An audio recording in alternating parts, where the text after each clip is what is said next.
This program is specifically designed to be viewed by adults and may be unsuitable for children under the age 17.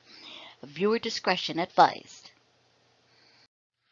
The materials provided in this presentation and any comments or information provided by the presenter are for educational purposes only, and nothing conveyed or provided should be considered legal, accounting, or tax advice. Please contact your own attorney, accountant, or tax professional with any specific questions you have related to the information provided that are legal, accounting, or tax nature. All copyrights and trademarks of images belong to their respective intellectual property owners and are used under fair use for educational purposes. Gifting Business Legal Framework presented by Nathaniel Omar. Greetings, family and friends. Today's meeting agenda covers a brief introduction, gifting circles, schemes, and clubs. We evaluate the facts to determine if gifting is a scheme or a scam. Also, we're going to dive into what is an illegal pyramid scheme and why they're labeled so. Lastly, we're going to provide a detailed analysis on Community 2612 Structured Economic Plan for individuals, families, and communities. From there, we will end with closing remarks. So let's get started. My name is Nathaniel Omar, and I'm your presenter today. Today's topic of discussion is gifting. Over the course of the last 5 months, gifting outfits have been popping up all over the social media platforms, largely due to the global pandemic and the preceding economic downturn, which left many people crushed economically. These gifting outfits presented an opportunity for people to rise out of the ashes of these burnout and closed businesses that left millions of them naked and afraid of losing everything. Somehow, a barrage of negative press followed and labeled them scams and schemes. Today, we are here to separate the truth from a lie, and we will let you judge for yourself if entering or starting a gifting outfit is right for you and your family's future. Let's get started. What is a gifting circle? The Federal Trade Commission and State's Attorney General's the Better Business Bureau all have labeled a gifting circle as when people get together in a circle to give each other gifts without exchanging any money. As well, the same agencies have labeled gifting as a scheme that entails people gathering in person or online because they are recruited, and the recruiter receives money or gifts for each person recruited. Now, North Carolina State's Attorney General labels gifting as a club when you get more people to join and then promise them that they will rise to the highest level and receive a gift much larger than their original investment. They allege only a few people profit from this as a scheme, and most people lose their investment. With that said, let's take a look at lotteries, bingo halls, casinos, banks, mutual funds, insurance companies, investment pools, and asset-backed securities to see if these are schemes or scams. Let's start with the state and local lotteries. Millions of people purchase lottery tickets, creating a large pool of money for one winner, while the vast majority of people lose. Casinos operate the same way. A person walks into the casino with the hopes of striking it rich if the slots are on the table, but very few come out winners. Normally, the slot or the dealer at the table wins over the player. The same applies to the banks. The U.S. has over 5,000 banks totaling $20 trillion in deposits, and only 10 banks out of 5,000 are chosen to hold 70% of the U.S. deposits, or $14 trillion. The banks then take these deposits and they 10x them with the Federal Reserve, using the deposits and notes as security to create investments that they make a boatload of money on. Meanwhile, they maintain a designated required reserve on the deposits at the institution. Insurance companies create pools of money through insurance premiums, and they pay out claims from large pools of cash. How are gifting pools, circles, or clubs any different? Each individual is not recruiting millions of people to join and deposit. Most of these outfits require 0 to 2 people. So what is wrong with these outfits compared to the risky and gambling pools of the elite? I'm just curious, why is the Federal Trade Commission, state's attorney generals, and the Better Business Bureaus are okay with labeling small time people of running illegal pyramids?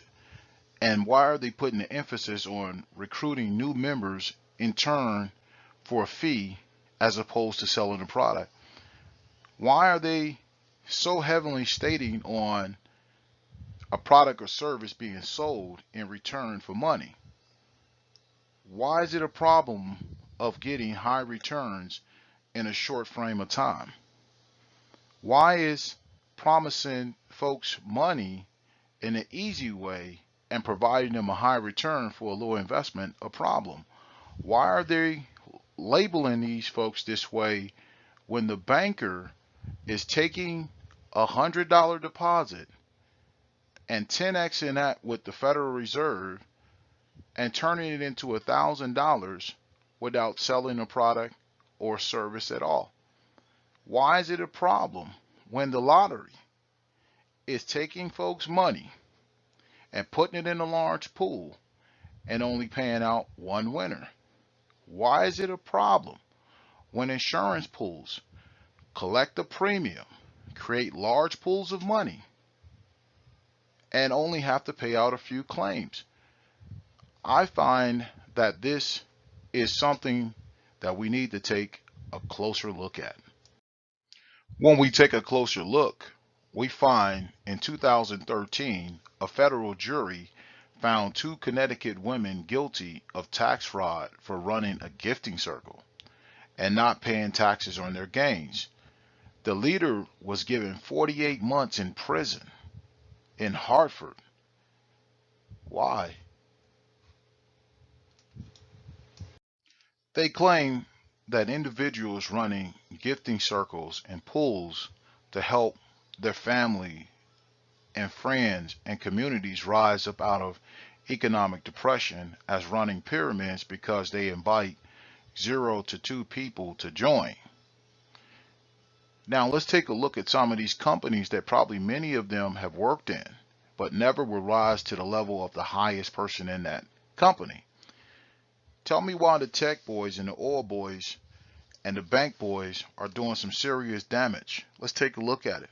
Facebook has 45,000 employees and they earn $1.6 million in revenue per employee. Apple has 137,000 employees and they earn $1.89 million per employee. Amazon, Jeff Bezos just crossed $200 billion. Jeff Bezos has 798,000 people at the base of his organization, and he earns $351,000 per employee in revenue. Netflix has 8,600 employees, and they earn $2.34 million per employee. The story gets worse. Google, the search engine for everyone, has 119,000 employees, and they are earning $1.357 million per employee. The oil boys are just killing it. Exxon has 75,000 employees, and they earn $3.48 million per employee. Chevron has 50,000 at its base, and they earning $2.9 million in revenue per employee. Royal Dutch Shell has 83,000 employees, and they earn $4.4 million of revenue per employee.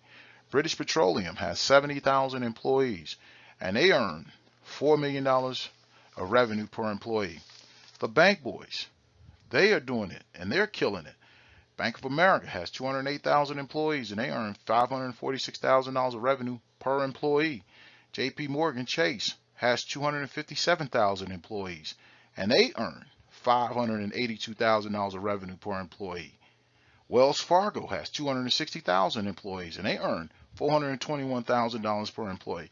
Now you tell me who is actually really running pyramids with all these folks at the bottom of their organization, and they will never rise to the level of the CEO. Gifting circles are great vehicles to help people save money. Many folks from Asian, African, and Latin cultures use them. They help build community relationships. They allow public and private members to join, and the members help each other rise up socially and economically so that they may have a future for themselves and their family. After doing the due diligence and seeing the inherent bias from the elite, Community 2612 has created a community gifting program that helps its members save money, create recurring income, purchase life insurance protection so no one has to hold a fish fry or GoFundMe to bury a relative. We help you develop trust in estate plans, make contributions to a solo 401k, tuck away some money for your child's education, make some down payments on some homes or investment properties, pay for health care, premiums, and prescriptions, start a business, and lead your communities. If this sounds like something that interests you, we will definitely help you join our community. Well, thank you for taking the educational journey with us today. Hopefully, this information provided a quick education for you. But until next time, signing off, Nathaniel Omar. Have a wonderful day. For attending this short informational meeting. We would be honored if you joined our community today. To join our community, we need to get you registered. Please text 520-352-9977. Again, please text 520-352-9977. Include in the text your first and last name and the name of the person who referred you. And please spread the message to your family and friends. And I leave you by saying thank you and have a wonderful day from Community 2612.